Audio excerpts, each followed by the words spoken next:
Hello my dear student, welcome to K Chauhan vision. आज मैं आपके लिए 2 क्वेश्चन लेके आई हूँ और ये क्वेश्चन है गुरुत्वाकर्षण लेसन में से।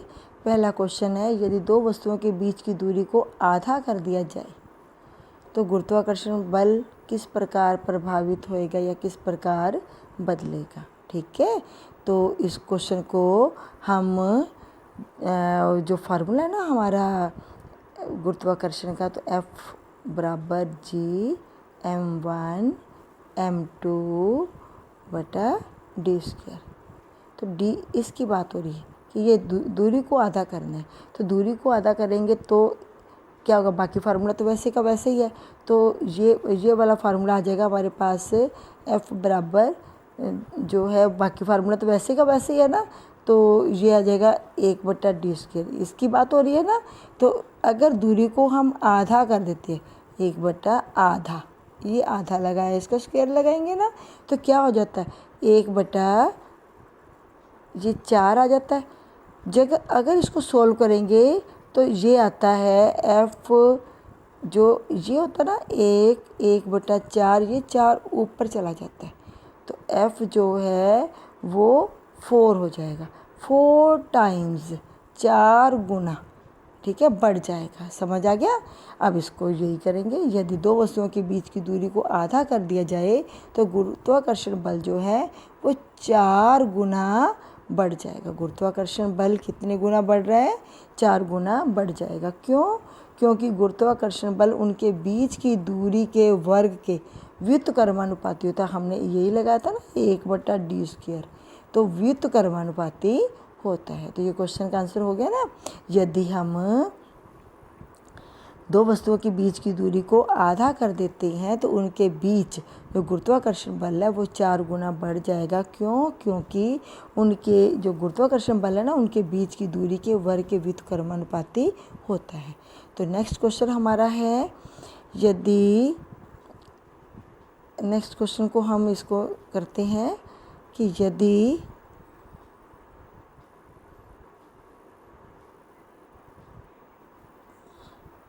यदि सभी वस्तुओं पर लगने वाला गुरुत्वीय बल जो है उनके द्रव्यमानों के समानुपाती होता है, फिर कोई एक जो भारी वस्तु है, ठीक है, भारी वस्तु हल्की वस्तु की अपेक्षा तेजी से क्यों नहीं गिरती। वही फार्मूला तो हमारा वही है ना, इसी फार्मूले की बात हो रही है। तो ये G m1 m2 बटा d², ये था F, ठीक है, F के बराबर यही था ना फार्मूला हमारा। तो उन्होंने कहा कि यदि ये वाला बल जो है सभी वस्तुओं के द्रव्यमानों के समानुपाती होता है, तो अब फार्मूला हम ये वाला बनाएंगे, F समानुपाती m1 और m2, इसकी बात हो रही है अब इस क्वेश्चन में।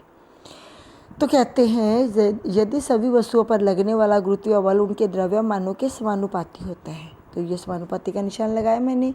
फिर एक भारी वस्तु हल्की वस्तु के मुकाबले तेज़ी से क्यों नहीं गिरती।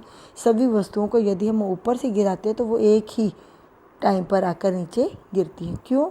देखो, पृथ्वी तो बहुत बड़ी है, चाहे कोई भारी वस्तु है चाहे कोई हल्की वस्तु है, जब हम उसको ऊपर से नीचे गिराते हैं तो उसका वस्तु का द्रव्यमान जो है ना, वो तो बहुत ही ज़्यादा नगण्य के बराबर है, ना के निग्लिजिबल है। तो सभी वस्तुओं पर लगने वाला गुरुत्वीय बल उनके द्रव्यमानों के समानुपाती होता है, ये हमें पता है। फिर भी एक भारी वस्तु हल्की वस्तु के मुकाबले तेज़ी से भी नहीं गिरती। क्यों नहीं गिरती? क्योंकि वस्तुओं का द्रव्यमान, चाहे वो वस्तु कितनी मर्जी भारी हो, पृथ्वी के द्रव्यमान के मुकाबले उनका जो द्रव्यमान है वस्तु का वो नगण्य होता है। ठीक है, तो यही आंसर था। इतना सा आंसर आता है क्योंकि वस्तुओं का द्रव्यमान पृथ्वी के द्रव्यमान की तुलना में नगण्य होता है। तो आज के 2 क्वेश्चन जो थे वो मैंने गुरुत्वाकर्षण लेसन में से लिए हैं। उम्मीद है आपको दोनों क्वेश्चन समझ आए होंगे। Thank you for watching my video. Please share it to concern students.